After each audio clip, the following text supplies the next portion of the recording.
17A students, here is a video of an example of the inverse function theorem.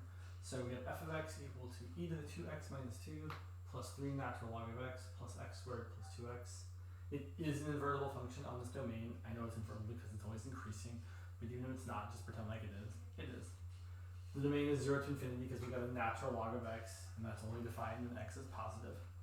And the question is to find the inverse function derivative of x evaluated at x equal to 4. So we're going to use the inverse derivative theorem, and that says that the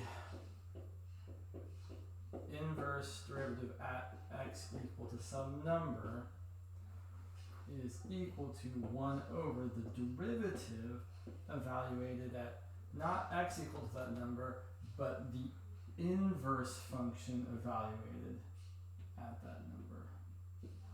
Meaning you have to figure out what you get when you take the inverse of 4, or what you have to plug in here to get 4 out. So it's usually going to be the most obvious choice. The only way I'm going to get a nice number is if the power of e is 0, right? E to the 0 is 1. E to the anything else is not going to be particularly nice. So I'm going to pick 1 for x, because 2 minus 2 is 0. So I can see over here that f of 1 is equal to e to the 0 plus 3 times the natural log of 1. Natural log of 1 is 0 plus 1 squared plus 2. So e to the 0 is 1 plus 1 plus 2 is 4. So f of 1 is 4, meaning f inverse of 4 equals 1. So we're going to do f inverse derivative at 4 is going to be 1 over f prime at 1, which is f inverse of 4. So now I find the derivative of my function. I feel like this is a place where a lot of people forget that they have to take the derivative here. So I know that f prime of x is e to the 2x minus 2 times the derivative of 2x minus 2, which is 2, plus 3 times 1 over x, right? That's the derivative of the natural log of x, plus 2x plus 2.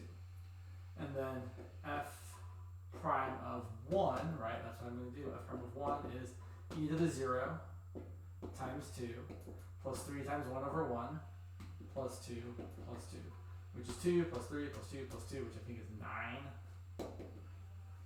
So then this inverse function derivative at x equal to 4 is 1 over f prime of 1, which is 1 over 9. So that's how we do that. Again, whatever you're asked to find, right, if you're doing the f inverse derivative at x equal to 4, you have to figure out what you plug in here. You have to find what you plug in there, which ended up being 1, so that we got 4 out. And usually it's going to be kind of the easiest thing you could guess, right? The thing that's going to make your power 0, or the inside of the natural log of 1, because natural log of 1 is 0, and natural log of anything else is usually not very nice. So it's usually kind of just the most obvious guess. All right.